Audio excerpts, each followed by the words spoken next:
بسم اللہ الرحمن الرحیم نحمدہ ونصلی علی رسولہ الکریم اما بعد۔ ناظرین، اللہ تعالیٰ نے آپ صلی اللہ علیہ وسلم پر نازل ہونے والی وحی کو حضرت نوح علیہ السلام پر نازل ہونے والی وحی کے مشابہ قرار دیا۔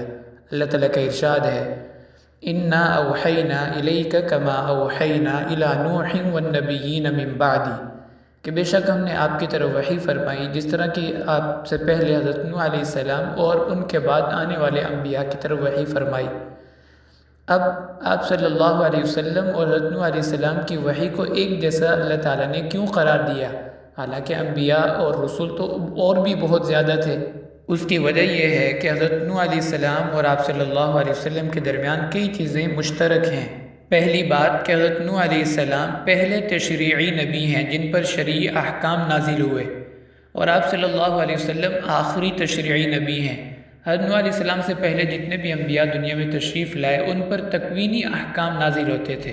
تکوینی احکام کا مطلب کہ انہیں دنیا میں کیسے رہنا ہے، زراعت کا علم اور کتابت کا علم، خیاطی کا علم، درزی کا علم اللہ تعالیٰ نے حضرت ادریس علیہ السلام کو سکھایا۔ تو پہلے انبیاء پر جو وحی آتی تھی وہ تشریعی نہیں بلکہ تکوینی ہوا کرتی تھی۔ حضرت نوح علیہ السلام پہلے نبی ہیں جن پر تشریعی وحی نازل ہوئی۔ دوسری بات کہ آپ صلی اللہ علیہ وسلم آخری رسول ہیں، اور حضرت نوح علیہ السلام اس کائنات میں روئے زمین پر پہلے رسول ہیں۔ ان سے پہلے جتنے بھی دنیا میں تشریف لائے وہ سب نبی تھے، رسول نہیں تھے۔ اور تیسری قدر مشترک کہ آپ صلی اللہ علیہ وسلم اور حضرت نوح علیہ السلام دونوں اولو العزم انبیاء میں سے ہیں۔ 5 انبیاء ہیں جن کو اولو العزم کہا گیا۔ ان میں سے حضرت نوح علیہ السلام اور آپ صلی اللہ علیہ وسلم، حضرت ابراہیم علیہ السلام، حضرت موسیٰ اور حضرت عیسیٰ علیہ السلام۔ تو حضرت نوح علیہ السلام بھی اولو العزم انبیاء میں سے ہیں اور آپ صلی اللہ علیہ وسلم بھی اولو العزم انبیاء میں سے ہیں۔